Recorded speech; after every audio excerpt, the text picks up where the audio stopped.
Paul Mallier, bonjour. Bonjour. Vous êtes économiste à l'OFCE et vous allez nous parler de la stratégie de décarbonation de la France. Mais avant toute chose, est-ce que vous pouvez nous dire quel est l'état des lieux en France ?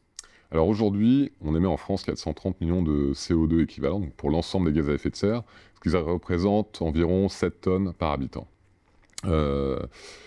Pour donner un point de référence, on va dire, dans un cadre international donc de lutte contre le réchauffement climatique, par rapport à 1990, donc année de référence générale, on a effectué une baisse de 16,7% de nos émissions en 2017. Et alors, comment est-ce qu'on se situe par rapport à nos voisins européens ? Alors, on est dans la moyenne. Donc, il y a des pays qui réussissent relativement moins bien en termes de baisse d'émissions, d'autres mieux. Après, en termes de comparaison par rapport à nos voisins européens, on est parmi les moins émetteurs. C'est-à-dire que d'autres auront des systèmes énergétiques qui seront beaucoup plus carbonés, comme l'Allemagne ou la Pologne, tandis qu'en France, le recours au nucléaire fait que notre énergie, du moins l'électricité, est principalement décarbonée. Mais alors, le grand objectif, c'est la neutralité carbone qui est visée à l'horizon 2050. Du coup, est-ce qu'on va avoir des facilités pour y arriver ? Comment faire concrètement ? Alors, 2050, effectivement, c'est cet objectif de neutralité carbone.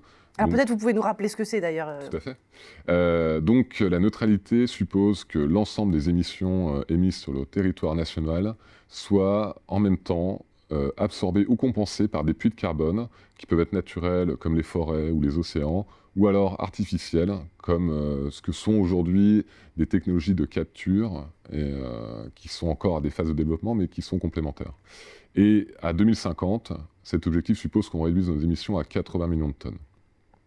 Ce qui veut dire que par rapport à aujourd'hui, on doit encore effectuer 80%, plus de 80% de diminution de nos émissions par rapport à 2017. Ce qui est énorme, puisqu'on a déjà fait la moitié du chemin par rapport à 1990.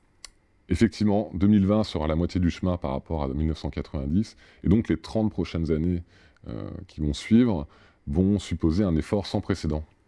Alors j'imagine que pour atteindre cet objectif, ça va passer par un changement de consommation, de comportement, de mode de vie. Alors oui, effectivement, même si ce n'est pas le seul levier par lequel on réussira cette décarbonation, il en demeure pas moins essentiel.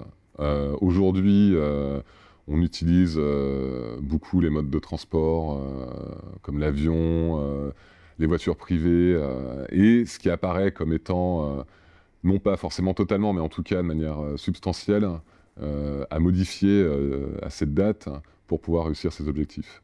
On peut aussi modifier notre mode alimentaire, baisser la consommation de viande notamment, privilégier des circuits courts, ou encore voir aussi dans d'autres d'autres modes de biens, enfin d'autres biens, comme les produits électroniques, favoriser le recyclage, pour les vêtements, favoriser les vêtements de fripe. Enfin voilà, plusieurs actions et domaines qui permettraient, in fine, mis bout à bout, d'arriver à cet objectif. Alors un des autres leviers, c'est la fiscalité, la taxe carbone. Alors la fiscalité carbone est un levier qui, on va dire, sous-tend tous les autres, donc qui est là pour fixer un prix sur le carbone.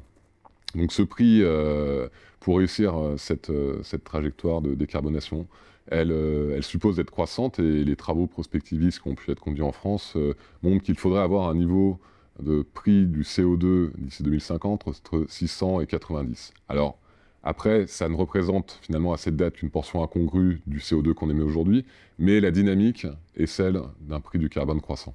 Et alors quid de notre empreinte carbone ?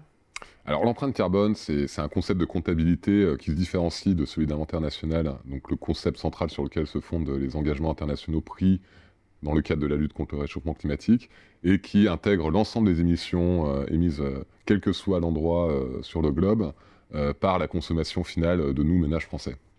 Donc aujourd'hui, cette empreinte carbone, elle est de 10,5 tonnes de CO2 par habitant, soit presque 50% fois plus que celui des émissions nationales ramenées par le nombre d'habitants. Donc, in fine, en 2050, celle-ci devra aussi diminuer, puisqu'on ne pourra pas compter sur d'autres pays pour récupérer les activités les plus polluantes et les plus émettrices. Merci Paul Mallier pour Merci cet à vous. éclairage.